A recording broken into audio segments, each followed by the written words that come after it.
Pandian stores சீரியலோட upcoming episode என்னென்னு பார்க்கலாம். பாண்டியனோட வீட்டில் பாண்டியன் இங்கே அரசியை கூப்பிட்டு மெதுவாக பேசுகிறாரு. நீ எதுக்குமே பயப்படக்கூடாது அரசி. அப்பா எப்பயுமே உன் கூட தான் இருப்பேன். நாளைக்கு கோர்ட்டுக்கு போகணும் தெரியும்லன்னு சொல்ல. அப்பா நீங்கள் என் கூட இருந்தா எந்த பிரச்சனையும் எனக்கு வராதுப்பா. தப்பு செஞ்சது அந்த குமார். நான் எதுக்குப்பா பயப்படணும்? நான் நடந்ததை எல்லார் முன்னாடியும் சொல்லுவேன். நம்ம பக்கம் நியாயம் இருக்கிறத புரிய வைப்பேன்ப்பா அப்படின்னு சொல்ல. பாத்தியா கோமதி, நீ தான் எதுக்கெடுத்தாலும் ரொம்ப பயப்படுற பதட்டமாகவே இருக்க. அரசி ரொம்ப தெளிவாக இருக்கா. அதனால் நானும் அரசியும் அங்கே கோர்ட்டு வரைக்கும் போயிட்டு வந்துடுறோம். ஆனால் இதை வச்சு யாரும் அந்த குமார்கிட்ட இனி பிரச்சனைன்னு ஒன்றும் செய்யவே கூடாது. புரியுதுல்ல அப்படின்னு கதிரை பார்த்து சொல்லிட்டு அங்கேருந்து கிளம்புறாரு பாண்டியன். இங்கே கோமதி மெதுவாக பாண்டியன் கிட்ட அரசியோட வாழ்க்கையை பற்றி பேச ஆரம்பிக்கிறாங்க. ஏங்க, கோர்ட்டுக்கும் போயிட்டு வந்தாச்சு. எல்லா தப்பும் அந்த குமார் தான் செஞ்சான்னு எல்லாருக்கும் ரொம்ப தெளிவாக சொல்லியாச்சு. அது மட்டும் இல்லாமல் இனி பிரச்சனை நமக்கு குமாரால் வராதுன்னு நமக்கும் தெரியுதில்ல. நம்ம அரசியை எத்தனை நாள் தாங்க நம்ம வீட்டிலேயே வச்சிட்ருக்க முடியும் அப்படின்னு சொல்ல. நீ என்ன சொல்கிற? என் பொண்ணு என் வீட்டில் இருக்காமல் வேற எங்கே அனுப்பணும் அப்படின்னு சொல்ல. இல்லைங்க, அரசியை முன்னாடி படிக்க வைக்கணும், பெரிய ஆளாக்கணும், பெரிய வேலைக்கெல்லாம் அனுப்பணும்னு நீங்கள் ஆசைப்பட்டீங்க. நம்ம ஆசையை புரிஞ்சுக்காத அரசி வேணும்னே அந்த குமார் பேச்சை கேட்டு பெரிய பிரச்சனையில் கொண்டு வந்து நிப்பாட்டிட்டா.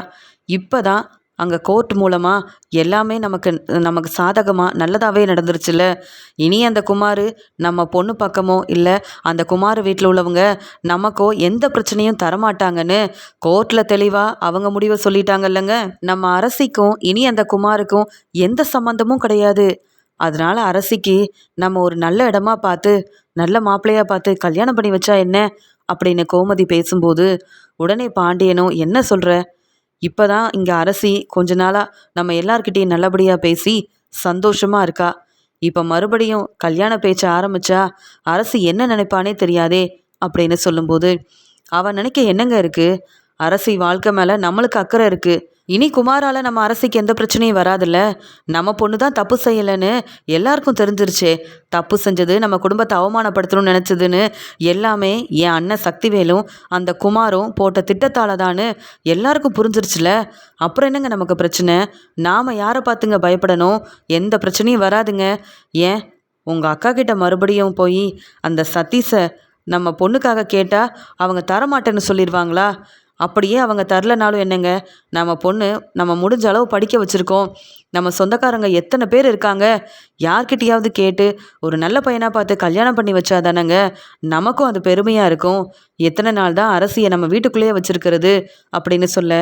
பாண்டியன் சொல்கிறாரு, நீ சொல்கிறதெல்லாம் கேட்க எனக்கு சந்தோஷமாக இருக்குது. ஆனால் அரசி மனசு வேதனைப்படும். இப்போ தான் அரசி அந்த குமாரால் வந்த பிரச்சனை எல்லாத்தையும் பார்த்துட்டு நிம்மதியாக நம்ம வீட்டில் வந்து இருக்கிறா.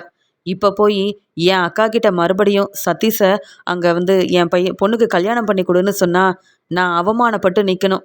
நீயும் நானும் தலை குனிஞ்சு தான் வரணும்.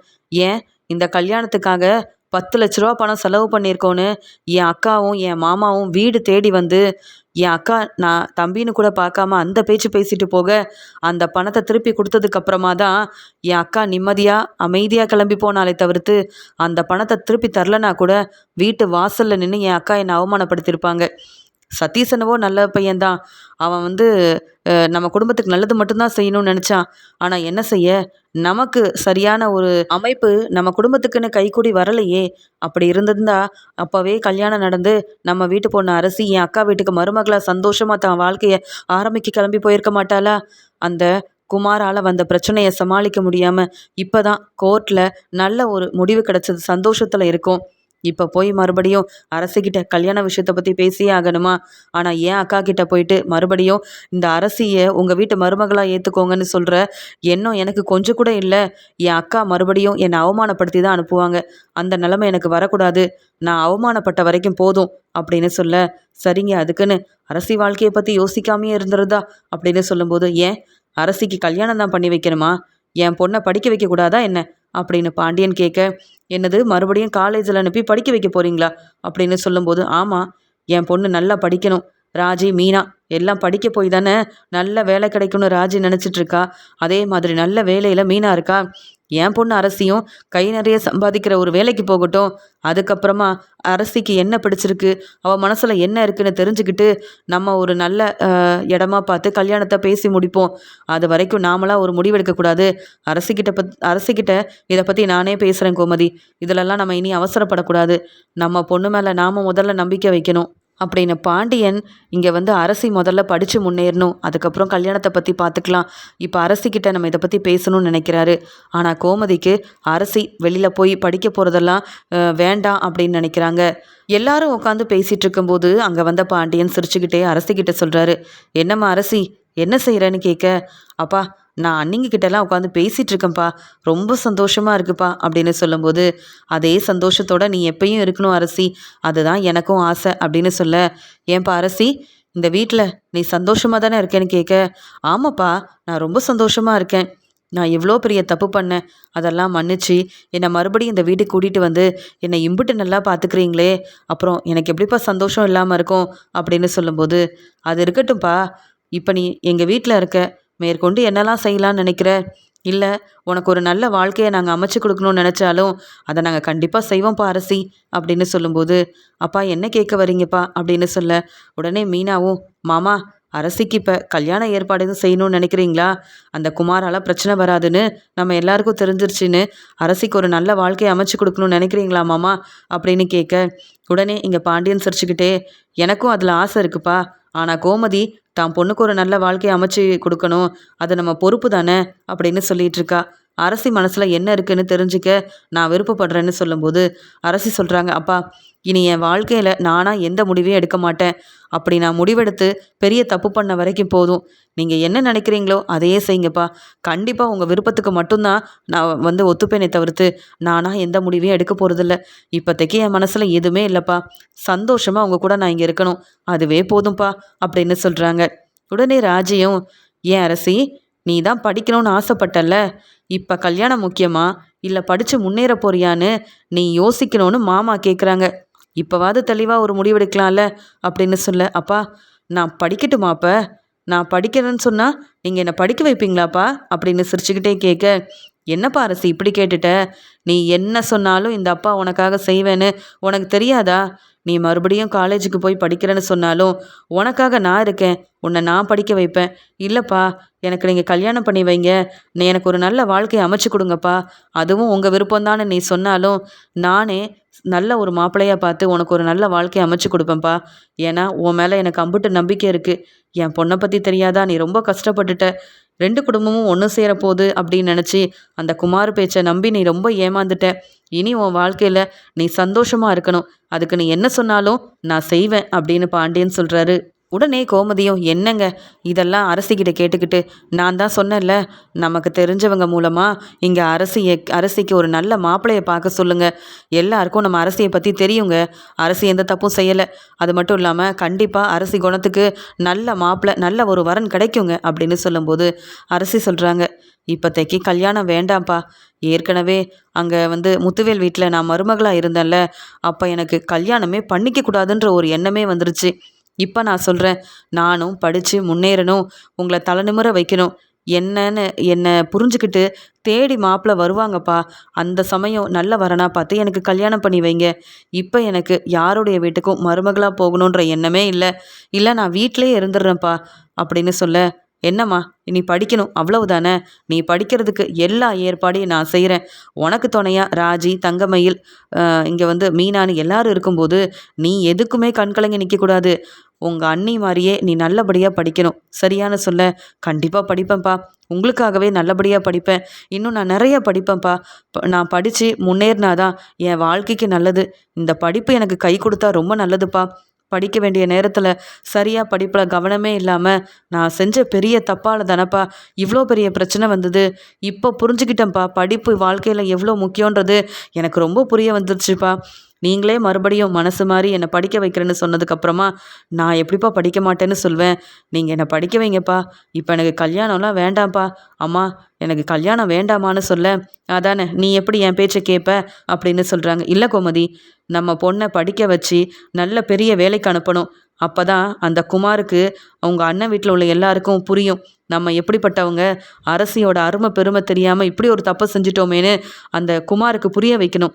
அதுக்கப்புறமா கல்யாணத்தை பற்றி பார்த்துக்கலாம். அரசி படித்து ஒரு நல்ல வேலைக்கு போனானா எல்லா வரனும் தேடி வரும். அதுக்கப்புறம் நம்ம நினச்ச மாதிரியே அரசிக்கு நல்ல ஒரு இடமா பார்த்து கல்யாணத்தை பேசி முடிப்போம். அது வரைக்கும் அரசி நல்லா படிக்கட்டும், பெரிய வேலைக்கு போகட்டும். இப்போ என்ன பிரச்சனை உனக்கு? அரசியை நான் படிக்க வைக்க தான் போகிறேன்னு தன்னுடைய முடிவில் பாண்டியன் ரொம்ப உறுதியாக இருக்க, இதெல்லாம் கேட்டு அரசி, ராஜி, மீனா எல்லாரும் ரொம்ப சந்தோஷப்படுறாங்க. தன்னுடைய ரூமில் இருக்கிற கதிர் எப்படியாவது பிஸ்னஸ் ஆரம்பித்து முன்னேறணும், அப்பா கிட்ட பணம் வாங்கக்கூடாது, யார்கிட்டையும் உதவி கேட்கக்கூடாதுன்னு நினச்சா பெருசாக எந்த பணமும் கிடைக்கவும் மாட்டேங்குது. பிஸ்னஸ் அப்புறம் எப்படி ஆரம்பிக்கிறது, ஒன்றும் புரியலையேன்னு யோசிக்க அங்கே வந்த ராஜி சொல்கிறாங்க, என்ன வெளியில் மாமா எவ்வளோ நல்ல விஷயத்த சொல்லிட்டு இருக்காங்க, நீ என்ன இங்கேயே உட்காந்துட்ருக்க? ஆமாம், அப்படி என்ன பெருசாக யோசிக்கிறேன்னு கேட்க, வேற என்ன, பிஸ்னஸ் ஆரம்பிக்க முடியுமா முடியாதான்னு ஒரு யோசனை தான் அப்படின்னு சொல்ல, என்கிட்ட நகை இருந்தா கண்டிப்பாக நான் உனக்கு உதவி செஞ்சுருப்பேன். இப்போ என்கிட்ட எந்த நகையும் இல்லை அப்படின்னு சொல்ல, நான் உன்கிட்ட பணம் வேணும்னு கேட்டேனா? அதெல்லாம் ஒன்றும் வேண்டாம். ஆமாம், என்ன வெளியில் எல்லாரும் ரொம்ப சிரித்து பேசிகிட்டு இருந்தீங்க, அதுவும் என் அப்பா ரொம்ப சந்தோஷமாக பேசிகிட்டு இருந்தாரு. நாங்கள் இருந்தால் மட்டும்தான் எங்கள் அப்பா பாண்டியன் சிரிக்கவே மாட்டேங்கிறாரு. ஆனால் உங்ககிட்டலாம் ரொம்ப நல்லா பேசுகிறாருல்லன்னு கேட்கும்போது, ஆமாம், மாமா எவ்வளோ பெரிய நல்ல முடிவு எடுத்திருக்காருன்னு தெரியுமா? அங்கே கோர்ட் மூலமாக நமக்கு சாதகமாக எல்லா முடிவும் கிடைக்க, இனி எங்கள் வீட்டிலேருந்து யாரும் பிரச்சனைக்கு வரமாட்டாங்க. அதுலேயும் எங்கள் அண்ணன் இனியாவது திருந்துவான்னு நம்பி இனி அரசிக்கு ஒரு நல்ல மாப்பிள்ளையாக பார்ப்போன்னு அத்தை சொன்னாங்க. ஆனால் உங்கள் அப்பா பாண்டியன் என்ன தெரியுமா சொன்னார்? என் பொண்ணு அரசியை நான் படிக்க வைக்க போகிறேன், பெரிய ஆள் ஆக்க போகிறேன், அவள் எம்புட்டு வேணாலும் படிக்கட்டும், எவ்வளோ செலவானாலும் என் பொண்ணு படித்து முன்னேறதை பார்த்து நான் சந்தோஷப்படணும், அப்புறமா கல்யாணம் செய்கிறத பார்த்துக்கலான்னு அரசிக்கு படிப்பு முக்கியன்றத பாண்டியன் மாமா புரிஞ்சுக்கிட்டு இப்படி ஒரு முடிவெடுத்திருக்காரு தெரியுமா? இதை கேட்ட அரசி அம்புட்டு சந்தோஷமாக இருக்கா. அதை தான் நாங்கள் பேசிகிட்டு இருந்தோன்னு சொல்ல, இதை கேட்டுட்டு கதிர் சொல்கிறாரு, என்ன சொல்கிற, உண்மையாவா? எங்கள் அப்பாவா இப்படிலாம் சொன்னார்? அரசி இந்த வீட்டுக்கு வந்தது எல்லாருக்கும் சந்தோஷம்தான். அதுலேயும் அவள் படிக்க போகிறதா அப்பாவே ஒரு முடிவெடுத்திருக்காருன்னா அதை கேட்க இன்னும் ரொம்ப சந்தோஷமாக இருக்குது. என் தங்கச்சி படிக்கணும், பெரிய ஆள் ஆகணும், பெரிய வேலைக்கு போகணுன்றது எங்கள் அப்பாவோட ஆசை. ஆனால் இடையில உங்கள் அண்ணன் அந்த குமார் தேவையில்லாமல் பிரச்சனை செஞ்சிட்டான். அதனால தான் எங்கள் அப்பா அம்மான்னு எல்லாரும் மனசு வேதனையில் இருக்க, இப்போ மறுபடியும் என் அப்பா என் தங்கச்சி இங்கே அரசிக்காக இப்படி ஒரு முடிவெடுத்தது கேட்க உண்மையாகவே சந்தோஷமாக இருக்குது. அரசிக்கு முதல்ல நான் போய் வாழ்த்து சொல்லணும்னு சொல்லிட்டு அரசியை பார்க்க அரசி சிரித்து பேசிகிட்டு இருக்கிறாங்க. என்ன அரசி, நீ படிக்க போறியா? அப்போ சீக்கிரமாக காலேஜுக்கு போகிற அப்படி தானேன்னு கேட்கும்போது, ஆமாண்ணே, அப்பாவும் அம்மாவும் நான் நல்லா படிக்கணும்னு நினைக்கும்போது படிப்போட அருமை எனக்கு தெரியல. எப்போ படிக்காமல் வீட்டில் இருந்தோமோ அப்போ தான் நான் படிப்பு எவ்வளோ முக்கியன்றதை புரிஞ்சுக்கிட்டேன். அப்பா இப்படி சொல்ல எனக்கு ரொம்ப சந்தோஷமாக இருக்குன்னு சொல்லும்போது, நீ நல்லபடியாக படித்து முன்னேறணும். மீனா நீயை பார்த்தல நல்ல வேலையில் இருக்காங்க, அதே மாதிரி ராஜிக்கும் கண்டிப்பாக அவள் நினச்ச மாதிரி ஒரு வேலை கிடைக்க போகுது. நீயும் ஒரு நல்ல வேலைக்கு போனால் நம்ம குடும்பத்துக்கு எவ்வளோ பேரும் புகழும் கிடைக்கும். நீ கண்டிப்பாக சாதிப்ப, எனக்கு உன் மேலே நம்பிக்கை இருக்குது அரசின்னு சொல்ல, கண்டிப்பாண்ணே எனக்கும் நம்பிக்கை இருக்குன்னு சொல்லி எல்லாரும் அரசி படிக்க போகிற விஷயத்தை பற்றி பேசி சந்தோஷப்பட்டுட்டு இருக்காங்க. இங்கே குமார் வீட்டில் யார்கிட்டையும் பேசாமல் ரொம்ப அவமானப்பட்டு நிற்கிறாரு. அதை பார்த்த சக்திவேலும், என்ன குமார் எதை பற்றி யோசிக்கிறேன்னு கேட்க, பார்த்தீங்களாப்பா நான் என்னவோ அந்த பாண்டியன் குடும்பத்தை அவமானப்படுத்தணும்னு இந்த அரசிக்கு பிரச்சனை செய்யலான்னு பார்த்தா நான் செஞ்ச பிரச்சனையால் அங்கே கோர்ட் வரைக்கும் போக வேண்டிய நிலமை வந்துருச்சு. என்னால் வெளியில் தலை காட்ட முடியலப்பா. ஏன் என் ஃப்ரெண்டுங்க கூட இப்போ சரியாக என்கிட்ட பேசுகிறதில்ல, ஃபோன் பண்ணுறதில்ல. தெரிஞ்சவங்களெல்லாம் பார்த்தாலும் பேச முடியாத ஒரு நிலமை. எனக்கு மட்டும் ஏன்பா இப்படிலாம் நடக்குது? எல்லாத்துக்கும் காரணம் அந்த ராஜி கதிர் தானே. அவங்க செஞ்ச கல்யாணத்தால் நாம் அவமானப்பட்டு நின்னோம். அதுக்காக அந்த பாண்டியனை தலகுனிய வைக்கணும்னு நான் இப்படி செஞ்சேன். ஆனால் இப்போ பெரியப்பாவும் என்கிட்ட பேச மாட்டேங்கிறாரு, பெரியம்மாவும் சரியாக பேச மாட்டேங்கிறாங்க. அந்த ராஜி இந்த வீட்டுக்கு வரணுன்றது இங்கே பெரியப்பாவோட எண்ணமாகவே இருக்குது. ஏன்பா எல்லாரும் இப்படி இருக்கிறாங்க அப்படின்னு சொல்லி கேட்க, அது வேற ஒன்றும் இல்லை, ராஜியை இந்த வீட்டுக்கு கூட்டிகிட்டு வந்து பொண்ணுக்கு நல்ல பெரிய இடத்துல மாப்பிள்ளையாக பார்த்து கல்யாணம் பண்ணி வைக்கணும், சொத்து பணம்னு எல்லாத்தையும் ராஜிக்கு தரணும்னு ஏன்னு நினச்சாரு. ஆனால் ராஜி நான் பாண்டியன் வீட்டில் தான் இருப்பேன், கதிர் தான் எனக்கு முக்கியம் அப்படின்னு சொல்லி அனுப்பிட்டால. அந்த மன வேதனையில் இருக்காரு எங்கள் அண்ணன். அதான் ராஜியை பற்றி இனி யாரும் இங்கே பேசக்கூடாதுன்னு சொன்னாலும் எங்கள் அண்ணனுக்கு ராஜி மேலே அம்புட்டு பாசம் இருக்குன்னு எனக்கு நல்லா தெரியும் குமார். இப்போ கூட ராஜி என் அப்பா தான் வேணும்னு வந்திருந்தான்னு வையேன், உடனே ராஜியை தலையில் தூக்கி வச்சு கொண்டாடி இருப்பாரு. ஏன் ராஜிக்கு என்னென்ன வேணும்னு வாங்கி கொடுத்து ராஜி அவ்வளோ நல்லா பார்த்துப்பாரு. உன்னையும் என்னையும் விட என் அண்ணனுக்கு ராஜி தான் முக்கியம். ராஜி வாழ்க்கை தான் முக்கியம். இப்போ கூட பாண்டியன் வீட்டில் நான் ரொம்ப சந்தோஷமாக இருக்கேன், கதிர் என்னை ரொம்ப நல்லா பார்த்துக்கிறான் அப்படின்னு ராஜி பாண்டியன் வீட்டில் உள்ளவங்கள பற்றி ரொம்ப நல்ல விதமாக சொல்ல போய் தான் போனா போதுன்னு அவங்க வீட்டில் உள்ள எல்லாரையும் அப்படியே எதுவும் பேசாமல் பதில் பேசாமல் என் அண்ணன் அங்கேருந்து வந்துட்டாரு. ராஜி மட்டும் அங்கே பாண்டியனோட குடும்பத்தில் சந்தோஷமாக இல்லை. அந்த கதிர் ஏமாற்றி தான் ராஜியை உண்மையாகவே கல்யாணம் பண்ணியிருக்கான்னு தெரிஞ்சிருந்தா அந்த கதிரையும் பாண்டியனையும் என் அண்ணன் சும்மா விட்டுருக்கவே மாட்டார். உண்மை தெரிஞ்ச உடனே இப்போ கொஞ்சம் கொஞ்சமாக என் அண்ணன் மனசு மாறிட்டு இருக்காரு. ராஜியவும் தன்னுடைய பொண்ணாக ஏற்றுக்கிட்டு கதிரை இந்த வீட்டுக்கு மருமகன் அப்படின்ற உரிமையில் கூட்டிகிட்டு வரணும்னு நினைக்கிறாரோ என்னவோ, யாருக்கு தெரியும். என் அண்ணன் எப்போ வேணாலும் மனசு மாறலாம். ஏன்னா நம்மளை விட ராஜி மேலே தான் எங்கள் அண்ணன் அவ்வளோ பாசமாக இருக்காரு. அதுக்குள்ளே நம்ம பேச வேண்டியதெல்லாம் பேசி நமக்குன்னு பணம் சொத்து எல்லாம் வர மாதிரி செஞ்சிடணும் குமார். இப்படியே உட்காந்து நடந்து முடிஞ்ச எல்லாத்தையும் யோசனை பண்ணிகிட்டு இருக்காத.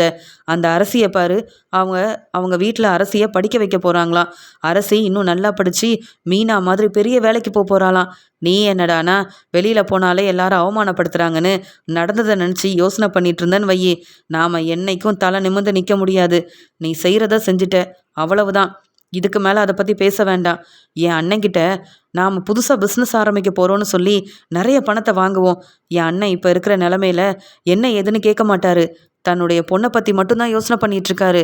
அதனால் நாம் ஒரு பிஸ்னஸ் ஆரம்பிக்கிறோன்னு சொல்லி உனக்காக ஒரு பிஸ்னஸ் ஆரம்பித்தோன்னு வச்சுக்கோயேன், நீயும் பொறுப்பாக நல்ல வேலையெல்லாம் பார்க்குறேன்னு என் அண்ணனுக்கு தெரிய வரும்ல. அப்போ தானே இங்கே வந்து மாப்பிள்ளை கேட்டு வருவாங்க.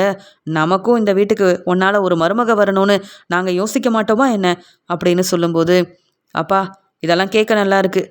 பெரியப்பா எனக்காக இதெல்லாம் செய்வாரா என்ன? இந்த குமாருக்கு இன்னும் பொறுப்பே வரல, இவனுக்கெல்லாம் எதுக்கு பிஸ்னஸ்ன்னு கேட்டாலும் கேட்பாருப்பா. அவரை நம்ப முடியாது.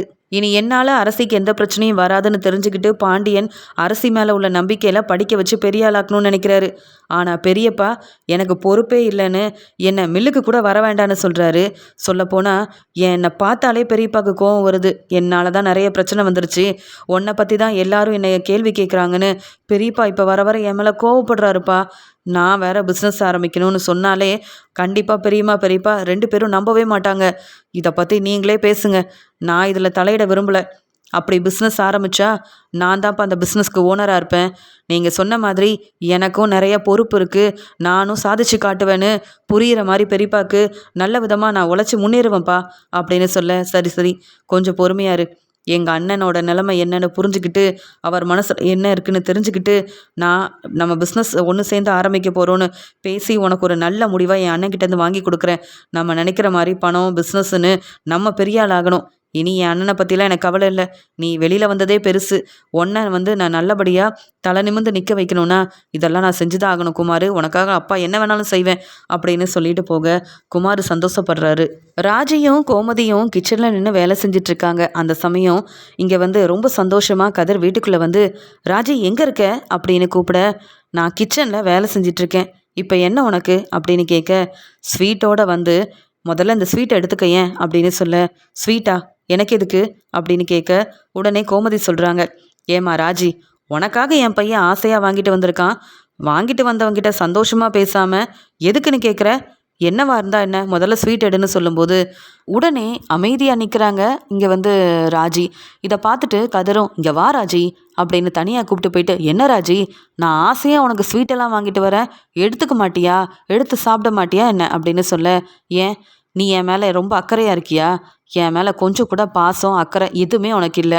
அது மட்டுமா, நான் சொல்கிற எதையும் நீ கேட்க மாட்டேங்கிற. நான் இந்த வீட்டில் இருக்கிறது கூட உனக்கு பிடிக்கல.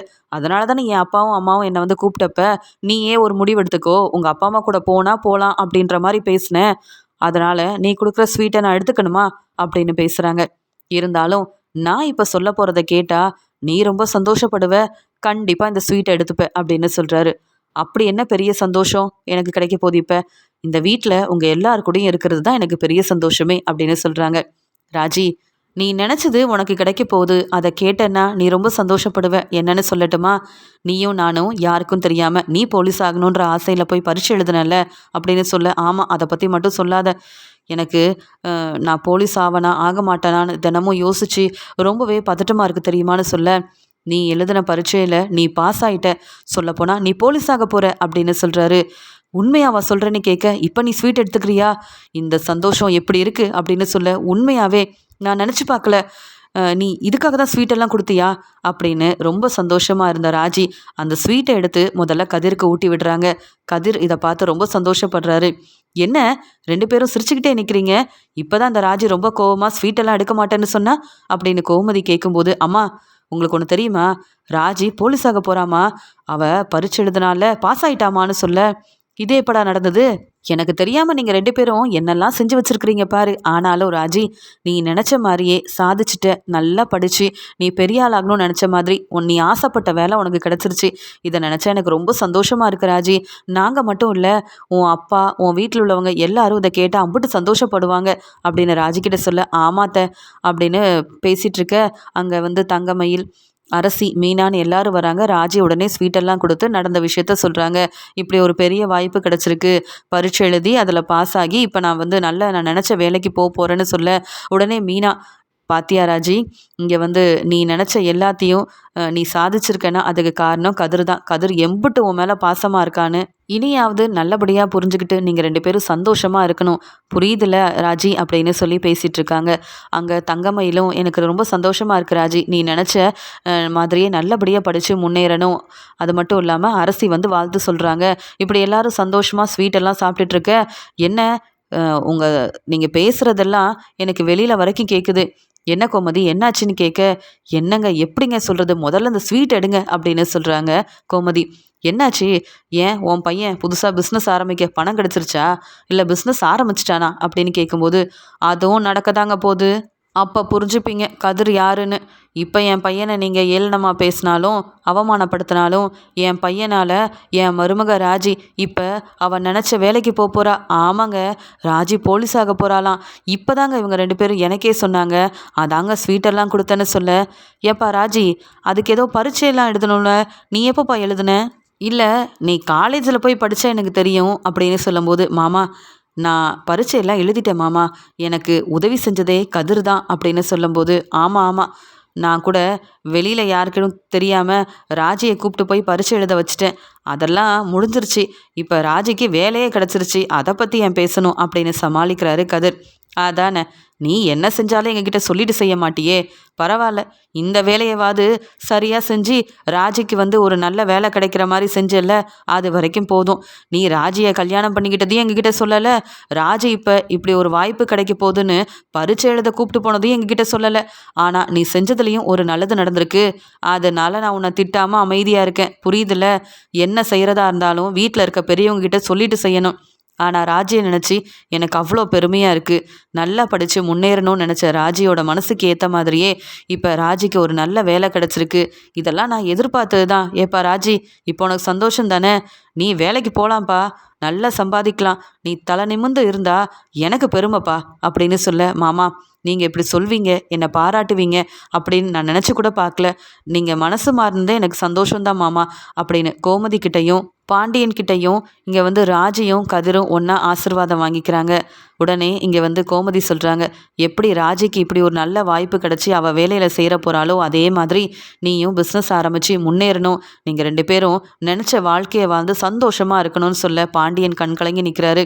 இத்தனை நாள் இங்கே கதிருக்கு கொஞ்சம் கூட பொறுப்பே இல்லைன்னு நினச்சேன். ஆனால் என்னைக்கு ராஜி கதிரோட வாழ்க்கையில் வந்தாலோ அன்னையிலேருந்து என் பையன் ரொம்ப பொறுப்பாயிட்டான். அதனால் தன்னை நம்பி இங்கே ராஜிக்கு உதவி செய்யணும், அவளை நல்லா படிக்க வைக்கணும், பரீட்சை எழுத வைக்கணும், அவள் எதிர்பார்த்த மாதிரி ஒரு நல்ல வேலை கிடைக்கணும்னு சொல்லி எவ்வளோ கஷ்டப்பட்டிருக்கான் அப்படின்னு நினச்சிட்டு இங்கே கதிரை பார்த்து சந்தோஷமாக சிரிக்கிறாரு.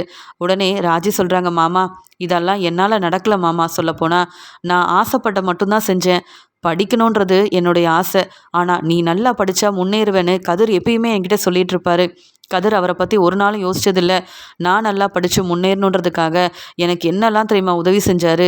வீட்டில் உள்ளவங்களுக்கு கூட தெரியாமல் என்னை பரீட்சை எழுத கூட்டிகிட்டு போய் என்னால் முடியாதுன்னு நினச்சப்ப உன்னால் முடியும்னு சொல்லி என்னை முன்னேற வைக்க உதவி செஞ்சதே கதிர் தான். சொல்லப்போனால் நான் எல்லாருக்கும் நன்றி சொல்லணும்னு நினச்சாலும் முதல்ல கதிருக்கு தான் நன்றி சொல்லணும் அப்படின்னு கதிரை பார்த்து ரொம்ப சந்தோஷமாக சிரிக்கிறாங்க. பரவாயில்ல, என் அருமை பெருமை இப்பயாவது உனக்கு புரிஞ்சுதில்ல அப்படின்னு சொல்லி இங்கே வீட்டில் உள்ள பாண்டியன் வீட்டில் உள்ள எல்லாரும் ரொம்ப சந்தோஷமாக பேசிகிட்டு இருக்கிறாங்க. அப்புறம் கோமதி சொல்கிறாங்க, உன் அப்பா முத்துவேலை பார்த்தா நீ உனக்கு வேலை கிடச்சிருச்சுன்றத சொல்லிடு. அப்போ தான் உன்னையும் கதிரையும் பிரிக்கணும்னு உன் குடும்பத்தில் உள்ளவங்க நினைக்க மாட்டாங்க அப்படின்னு சொல்லும்போது அதுக்கு உடனே இங்கே கதிர் சொல்கிறாரு, அப்படியே அவங்க நினச்சாலும் நான் எப்படி ராஜியை விட்டு கொடுக்க முடியும்? ராஜி என்னோட மனைவி. அவங்களே வீட்டுக்கு வான்னு கூப்பிட்டாலும் ராஜி போக போகிறதும் இல்லை, ராஜி என்னை விட்டு பிரிஞ்சு போகணும்னு நினைக்க போகிறதும் இல்லை. அப்படி தானே ராஜி? ராஜியை பற்றி எனக்கு தெரியும் அப்படின்னு சிரிச்சுட்டே தன்னுடைய ரூமுக்கு போகிறாரு கதிர். முத்துவேல் வீட்டுக்கு சொந்தக்காரங்க வராங்க. அந்த சமயம் இங்கே சக்திவேல் பேசிகிட்டு இருக்க முத்துவேலை பார்த்த உடனே சந்தோஷமா, என்னென்ன உங்கள் பொண்ணு ராஜி இங்கே போலீஸ் ஆயிட்டாங்க போல அப்படின்னு சொல்ல, என்ன சொல்கிறீங்கன்னு கேட்க, ஆமாண்ணே, உங்கள் மருமகன் கதிர் இருக்காருல்ல, அவர் தான் இங்கே ராஜியை போலீஸ் ஆகிறதுக்கு பரீட்சை எழுதலாம் கூட்டிகிட்டு போய் இப்போ உங்கள் பொண்ணுக்கு வேலையும் கிடச்சிருச்சாமே. பக்கத்தில் தான் இருக்கீங்க, அதுவும் ராஜி உங்கள் பொண்ணு, இதெல்லாம் உங்களுக்கு தெரியாமல் இருந்திருக்கே அப்படின்னு சொல்ல, இதை கேட்ட சக்திவேலும் இங்கே குமாரும் ஒருத்தர் பார்த்துக்கிறாங்க. பேரதிர்ச்சியோடு பார்க்குறாங்க. என்ன சொல்கிறீங்க அப்படின்னு சக்திவேல் கேட்க, உண்மையாக தான் சொல்கிறேன். பாண்டியனோட கடைக்கு போயிருந்தேன். அப்போ தன்னுடைய பையனை பற்றியும் மருமக ராஜியை பற்றியும் பெருமையாக பாராட்டி பேசிகிட்டு இருந்தாரு. அந்த சமயம் கதிர் வந்த உடனே நான் என்னன்னு கேட்டதுக்கு ராஜியை பற்றி நான் தெரிஞ்சுக்கிட்டேன். ராஜி அங்கே பரீட்சை எழுத கூட்டிகிட்டு போனது, அங்கே பாஸ் ஆகினதுனால அவங்களுக்கு வேலை கிடச்சிதுன்னு எல்லாத்தையுமே இங்கே பாண்டியனோட பையன் கதிரும் தான் சொன்னாங்க. சொல்லப்போனால் நீங்கள் ரொம்ப கொடுத்து வச்சவங்கண்ணே. இப்படி ஒரு மருமகன் கிடைக்க நீங்கள் ரொம்ப கொடுத்து வச்சுருக்கணும். என்ன 2 குடும்பமும் பேசாமல் இருக்கிறீங்க, உங்களுக்கு இடையில பிரச்சனை இருக்குது. ஆனாலும் உங்கள் பொண்ணை அந்த கதிர் எம்புட்டு நல்லா பார்த்துக்கிறாரு. இப்போல்லாம் படிக்க வைக்கிறதே பெருசு. படிக்க வச்சு உங்கள் பொண்ணு ஆசைப்பட்ட வேலையும் அவங்களுக்கு கிடைக்கணும்னு உதவி செஞ்சது உங்கள் மருமகன் கதிர் தான்னு அவ்வளோ பெருமையாக பேசிகிட்டு இருந்தாங்க. அதை கேட்ட உடனே உங்ககிட்ட சொல்லணும்னு நினச்சேன். ஆனால் பக்கத்துலேயே இருக்கீங்க, உங்களுக்கு தெரிஞ்சிருக்கும்னு நினச்சேனே. உங்களுக்கு இதெல்லாம் தெரியாதா அப்படின்னு சொல்ல, இதெல்லாம் எங்களுக்கு எதுக்கு தெரியணும் அப்படின்னு சக்திவேல் சொல்கிறாரு. அப்படி அந்த குடும்பத்தை பற்றி பாராட்டி பேச ஒன்றும் இல்லை.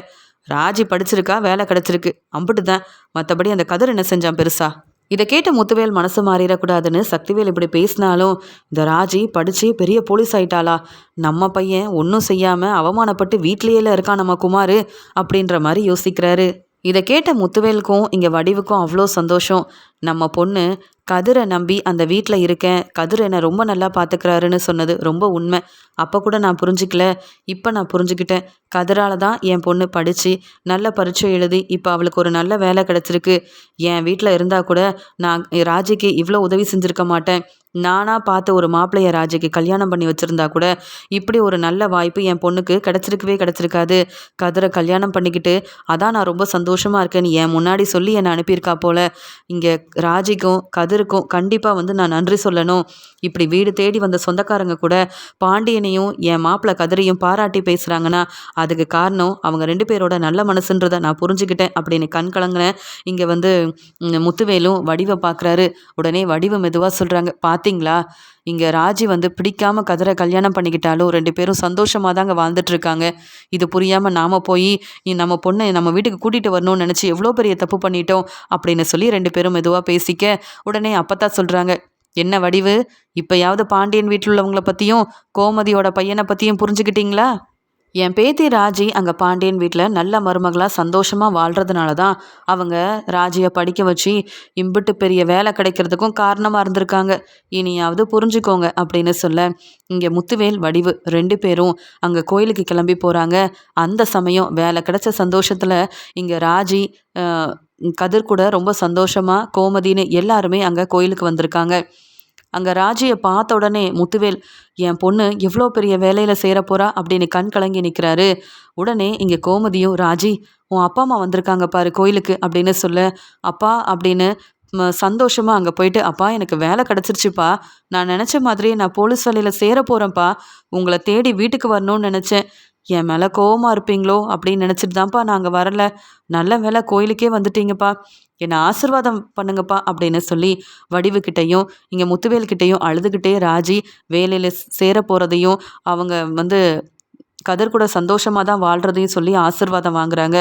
ரொம்ப சந்தோஷமாக இருந்த முத்துவேல் அங்கே கதிர்கிட்ட மாப்பிள்ள என் பொண்ணு இப்போ சந்தோஷமாக இருக்கா, பெரிய வேலைலாம் அவளுக்கு ராஜி நினச்ச வேலை அவளுக்கு கிடச்சிருக்குன்னா அதுக்கு காரணம் நீங்கள் தான் மாப்பிள்ள அப்படின்னு கோமதி முன்னாடி அங்கே நின்றுட்டு இருந்த கதிர்கிட்ட நன்றி சொல்லி கண்கலங்கி நிற்கிறாரு. என்னை மன்னிச்சிருங்க, நான் உங்களையும் புரிஞ்சுக்கல, ராஜியவும் புரிஞ்சுக்கல. என் வீட்டில் ராஜி இருந்தப்ப அவள் மனசில் என்ன இருக்குன்னு புரிஞ்சுக்காம படிக்கும்போதே கல்யாண ஏற்பாடு செஞ்சேன். ஆனால் நீங்கள் ராஜிக்கு ஒரு நல்ல வாழ்க்கையை கொடுத்து அவளுக்குன்னு அவளை நல்லா படிக்க வச்சு பெரிய ஆளாக்க எவ்வளோ முயற்சி செஞ்சுருக்கிறீங்க. நானே தேடி இருந்தாலும் உங்களை மாதிரி ஒரு நல்ல மனசுள்ள மாப்பிள்ளையை பார்த்து என் பொண்ணுக்கு கல்யாணம் பண்ணி வச்சிருக்கவே முடியாது.